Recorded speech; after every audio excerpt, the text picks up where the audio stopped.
Why should I cover the head while praying? Just listen, don't skip the video.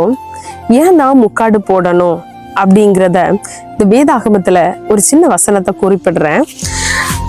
ஏசாயா 6ஆம் அதிகாரம் அதுல 2வது வசனம் சொல்லுது, செராபீன்கள் அவருக்கு மேலாக நின்றார்கள், அவர்களில் ஒவ்வொருவனுக்கும் அவ்வாறு செட்டைகள் இருந்தன, அவனவன் 2 செட்டைகளால் தன் தன் முகத்தை மூடி, 2 செட்டைகளால் தன் தன் கால்களை மூடி, 2 செட்டைகளால் பறந்து.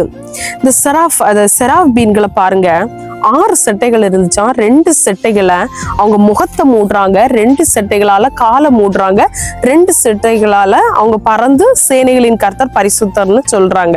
ஸோ இந்த தூதர்கள் இவங்களே கவர் பண்ணி அவங்கள ஆண்டவருடைய வெளிச்சத்தை பார்க்க தாங்க முடியாம முகத்தை மூடுறாங்க.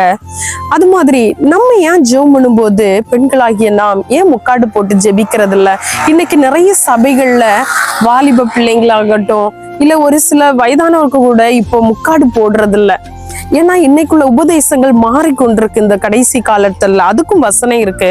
அப்போஸ்தலனாகிய பவுல் கொரிந்தியருக்கு எழுதின நிருபத்துல 1 கொரிந்தியர் 11ஆம் அதிகாரம் 13வது வசனம், ஸ்திரீயானவள் தேவனை நோக்கி ஜெபம் பண்ணுகையில் தன் தலையை மூடிக்கொள்ளாமல் இருக்கிறது லட்சணமாய் இருக்குமோ என்று உங்களுக்குள்ளே நிதானித்துக் கொள்ளுங்கள். தன் ஜெபம் பண்ணுகையில நம்ம நிதானிக்கணுமா, அவலட்சணமா இருக்குமா அந்த முகத்தை நம்ம அந்த ஹெட் கவர் அந்த முக்காடு போடாம இருந்துச்சுன்னா. ஸோ இந்த முக்காடு போடுற உபதேசங்கள் நிறைய வந்தாலுமே வசனம் என்ன சொல்லுது அப்படிங்கிறத பார்த்துதான் நம்ம நடக்கணும். ஸோ இந்த தூதர்களே அவங்க முகத்தை மூடுறாங்க, கால்களை அடக்கி கொண்டு ஆண்டவர சேனைகளின் கர்த்தர் பரிசுத்தர்னு சொல்லும் போது நாம் முக்காடிட்டு, பெண்களாகிய நாம் முக்காடிட்டு தேவனை ஆராதிக்கணும். நிறைய சபைகள்ல இன்னைக்கு அது முக்காடே போடுறது இல்ல.